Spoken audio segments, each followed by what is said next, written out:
Every day, somewhere in the world, normal people risk their lives just getting from A to B. In far-off countries and isolated, forgotten villages, our camera crews follow the journeys of those brave enough to travel on the world's toughest, most dangerous and deadly roads.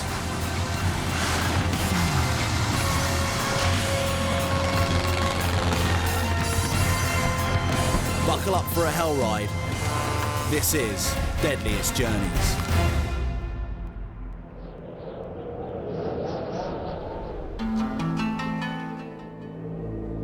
At a glance, this place may look like a shabby junkyard, but it is, in fact, the port of Kinshasa, one of the biggest cities in Africa.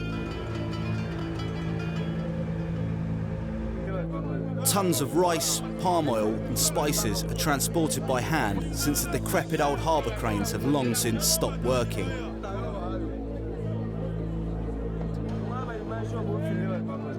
Amidst this chaos is the Gbemani, a freighter that also crams on passengers for an extra buck.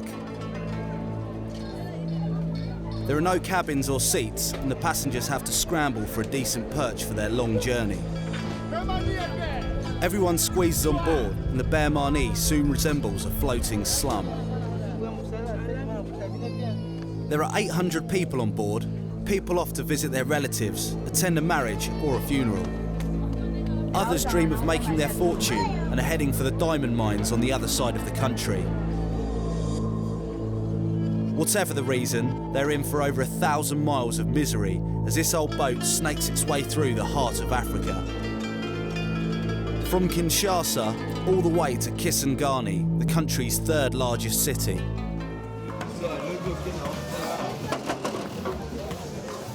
Coco, le mécanicien n'est pas là. Before he sets sail, the captain squeezes out a quick prayer. Seigneur, à ce moment, je prends possession de ces bateaux au nom puissant de Jésus. J'ai anéanti toute puissance du diable, du Satan. Je les repousse au nom puissant de Jésus. Et je prends possession de ces bateaux au nom de Jésus. Je repousse tout esprit d'accident, les esprits de mort, les épidémies, au nom puissant de Jésus. Amen. Pas démarrer de gagner tant mukengana keni banzela mususi. The two engines haven't been started for months.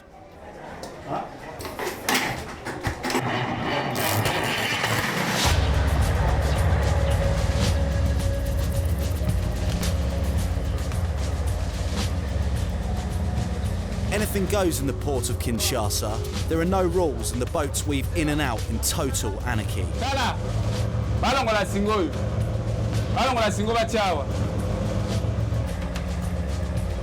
About 10 other boats are hustling around close to the Gbemani.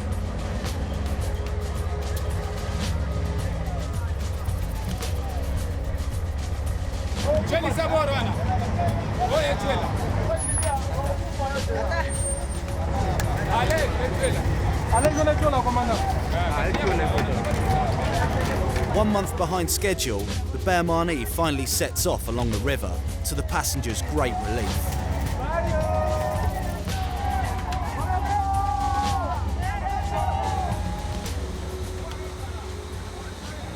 As it leaves the port, two barges come alongside the ship to form a water convoy. There are now 1,700 people on board, and the Gbemani has essentially become a floating town. Conditions on board are cramped to say the least. The first arrivals have set up camp in the middle of the boat. This is virtually first-class accommodation compared to the others who will have to remain seated for the next 3 weeks, with no room to even stretch out. Worse still, some are perched just inches from the edge of the deck.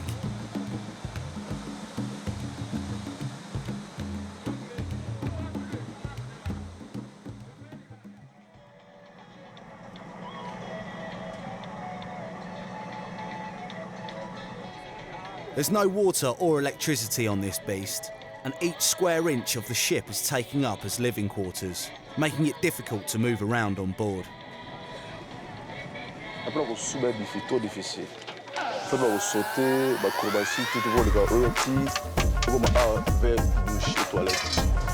Só quand le coupé a reçu un peu de couille.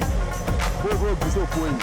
On va se retrouver pour ta couille. Moi, les gars, très difficile. This guy kindly gives us a tour of the ship's pseudo bathroom. On est tous à Bissau et Bali, c'est ma awa. Ne awa. Ça c'est au Sugola, au Zong, nous sommes au Sugola. Maintenant, ah, c'est tout là, on peut. It takes balls of steel to even contemplate going for a number 2. À combien awa? À Simitio, à Gbemani. Ça c'est sur le Sili, après, à Reflène, on se le Sili. Au Kiti, ah. Et elle est notre sort, c'est toi, on est voir. Non, ceux qui m'ont glissé awa, après les listes, maman, ils lisent 4 tiers, à Koufi, Malamoko, et 4 tiers, mité. Déjà, à ce moment à mon âme.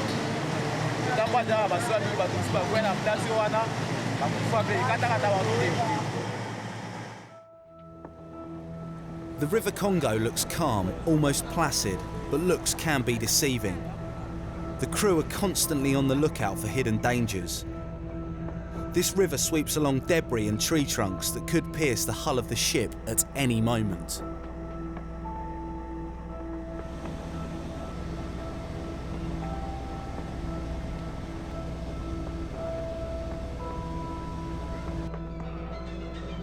There are no markers and virtually no navigation charts to help the crew, but Captain René knows this river well and is the only person on board who knows exactly where the rocks and shipwrecks are. Vous devez connaître le fleuve à cœur d'ici Kisangani. Vous devez le connaître, les 1700 km. Vous devez connaître chaque endroit et ses obstacles. Chaque endroit et ses obstacles. There is actually a chart on board, but it hasn't been updated since Belgian colonial days, more than 50 years ago. C'est la carte originale, la carte album originale, depuis l'époque belge. Dans les années 56 comme ça, tous ces signaux ici, ce sont des balises. Ils étaient visibles, mais pour le moment, ça n'existe pas, c'est disparu. There are no life vests or lifeboats on board this ship. In the Congo, they are not mandatory, even though many ships sink into the depths of the river and hundreds of passengers drown every year. Quand il y a un cas de naufrage, comment peut-on sauver même un minimum de personnes? C'est presque 3/4 de personnes qui vont mourir. After 5 days, the ship has only covered 248 of the 1,000 miles to the final destination. Nobody on board really knows when they'll finally arrive. It might be a week, 2 weeks, or even a month. It's one reason why the passengers refuse to buy a ticket. They need the cash to feed themselves. Every day, river traders climb on to sell supplies. On today's menu are garden vegetables, forest fruits and fresh fish. But there is rarely enough for everyone.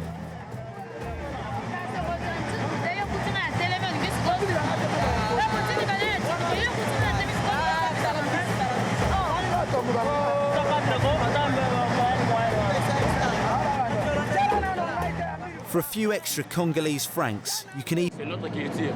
On est là pour manger cet animal, c'est pour nous. Le Dieu qui a fait ça, c'est pour nous pour manger. Alors, ce qu'on va manger, c'est bon.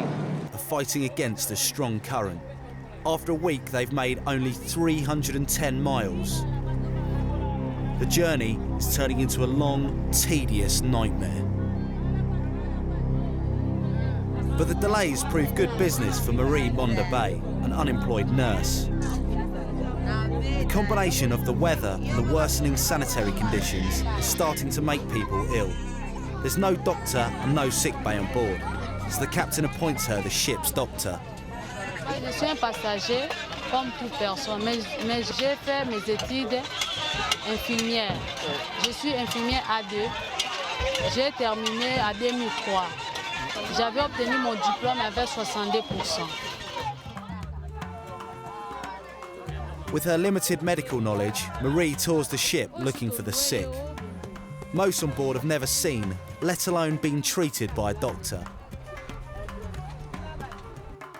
The voyage is particularly hard on the children, especially when the poorest parents give them river water to drink.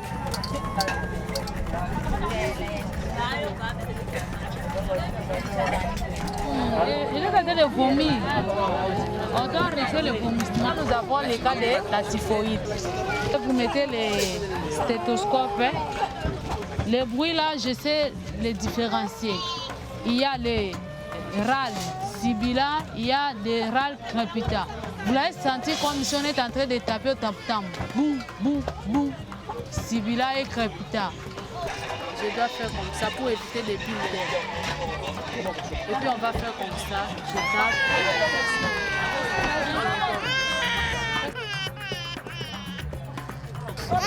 Il est obèse. Jeune, hein? C'est difficile de trouver. Les veines ne se fait pas voir. Même au niveau des pieds, ici, il n'y a pas de veines. C'était même ici, j'allais piquer. On cherche à comprimer. Je suis allée demander là-bas, ça n'y est pas. C'est comme si c'était le métier de la guerre. Parce que là, les conditions sont défavorables.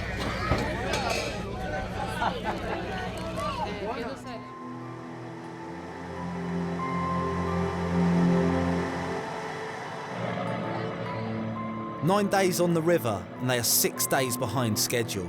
So late that those who are sick may not be able to wait for proper medical treatment at the final destination. Captain Rene has just crossed into the Equator region, an invisible border, but one that worries him nonetheless. This potentially rich region is being constantly fought over by armed gangs, who want to control its gold and diamond mines.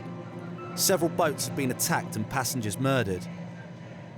On board the Gbemani, everyone is tense. Even more so when this human corpse floats down the river.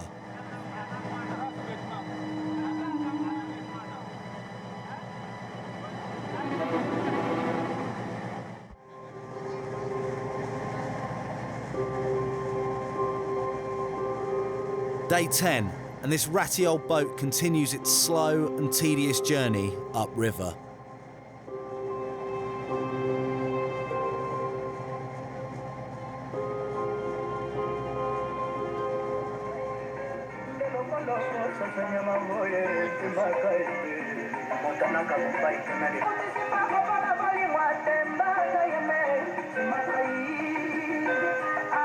Every evening, Captain Rene makes the rounds of his ship to check on his passengers and figure out how much cash he's going to make. He receives a cut of the take, and the sleeping passengers piled on top of each other represent a considerable amount of money when they eventually pay their fares at the end of the journey. On accepte tout le monde, nous sommes assoiffés d'argent. On accepte presque tout le monde. Il présente avec son argent. Bon. Et c'est ça qui fait qu'il faut transporter jusqu'au fond, jusqu'au plafond.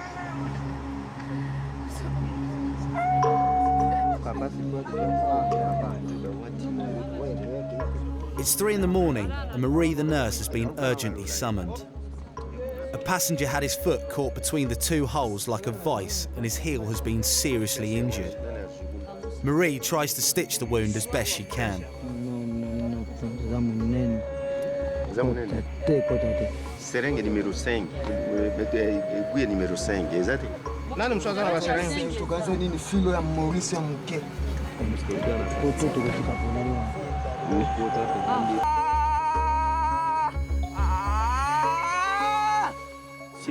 Azwa tima kumoko pa masue kangami baba nusa manevre ana. Kumwa mpimo abanju ganga makuru.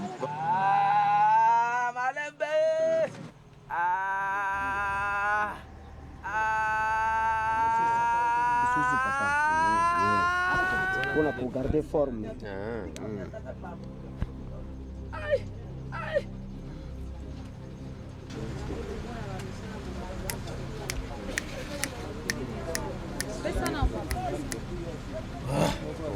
She managed to stitch him up pretty good, but she's concerned she doesn't have enough antibiotics to last the whole trip. Her main fear is gangrene. Amidst all this blood and gore, there is one happy event. One of the passengers has just given birth to a healthy baby boy.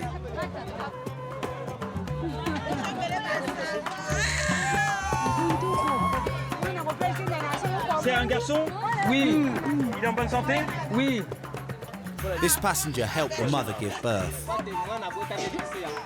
Ngai nalalaki nanga kuna nde koma kina 4 nde bandaki nde bakendaki kozwa ngai kuna nde naye kobotisa ye nde sali te ngai nazali croix rouge po te mwana abotameli biso yango na sepeli na ye.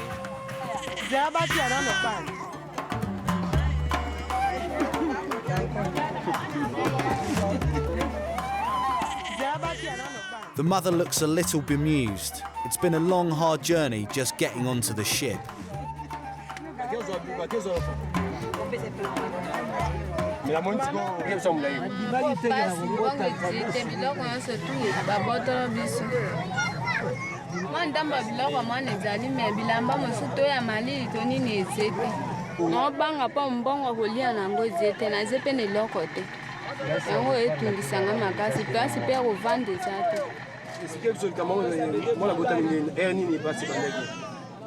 News of the birth spreads quickly, and so does the camaraderie.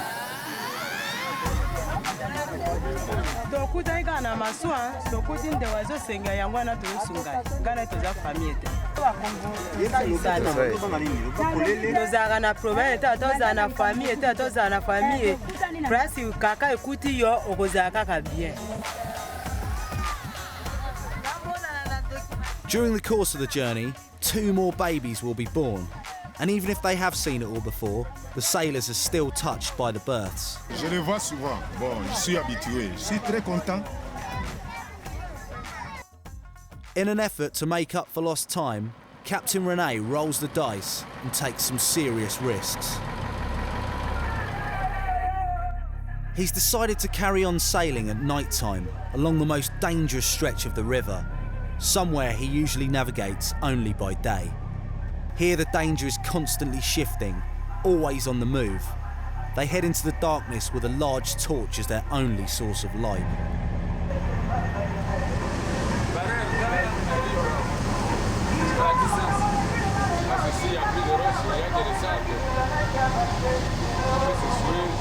Despite the strong currents, the pilot has to keep the ship in deep waters, in the middle of the river.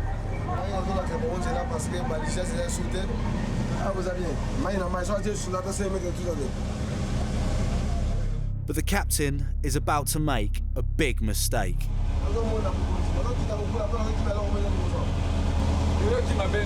The pilot has lost his course, and without a more powerful beam to light the way, the captain has no way of knowing the ship's position on the river.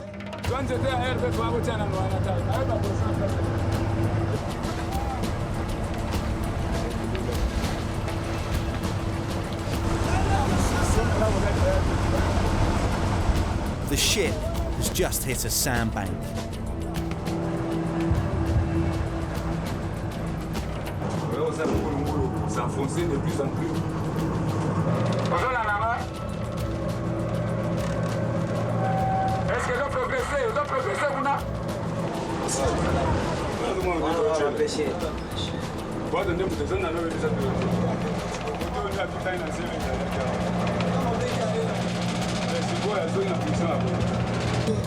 Baisse la position de maître, sondez. Baisse la position on a liboso. Maître. Baisse la position de sondage. Mais c'est la lecture, hein.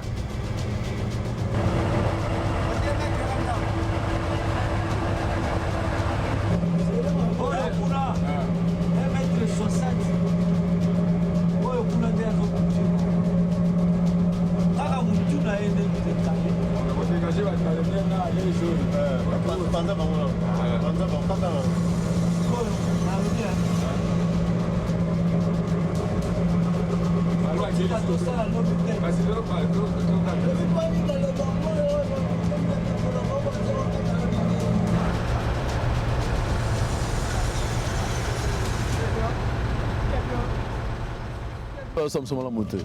Les attentes étaient pendant le sondage, il y a la libre de quand même la zéro. Dans la Léona, de 20 tissus dans le moteur, le commandant a sa manœuvre pour la barre de Massima. Il faut qu'on voit bon, on vient sur la couverture, on a tous arrêté. The sailors are willing to try anything. They'll try to separate the barges from the ship in an attempt to manoeuvre.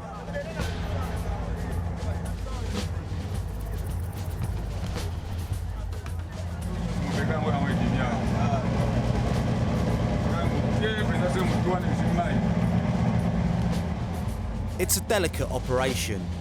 If the water isn't deep enough, the barge could get stuck even more.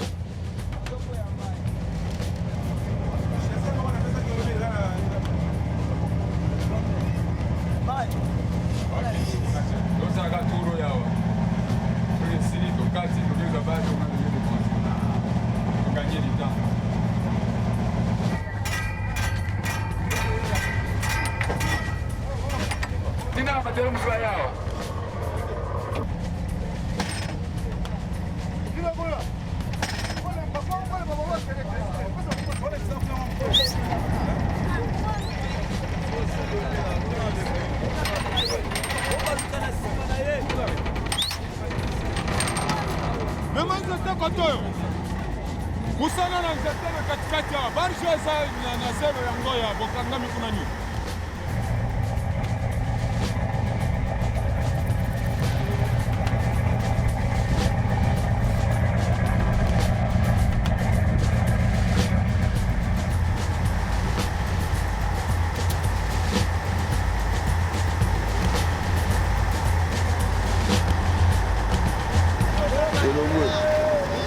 Elongwe déjà mwe ya basepeli.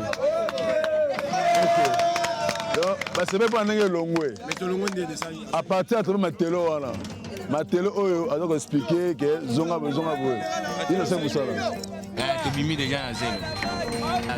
Aza cascadeur, azo débrouiller bien, puis aza combattant vraiment.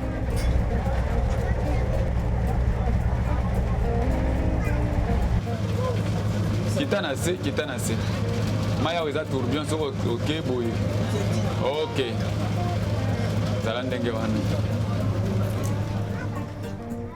The town of Bandaka is finally in sight. It marks the halfway stage of the journey. It's taken Captain Rene 12 days to reach this far. It's about the same time it should have taken to reach the final destination. Encore 1000 km encore. C'est 1000 km. 1034 voilà. This is where we get off. Fighting is still raging in the region, and the captain, fearful for our safety, asks us to disembark here. The ship will take a month to reach Kisangani. A few weeks later, another ship won't be so lucky. Overloaded, it sinks, and 140 of its passengers drown in the River Congo.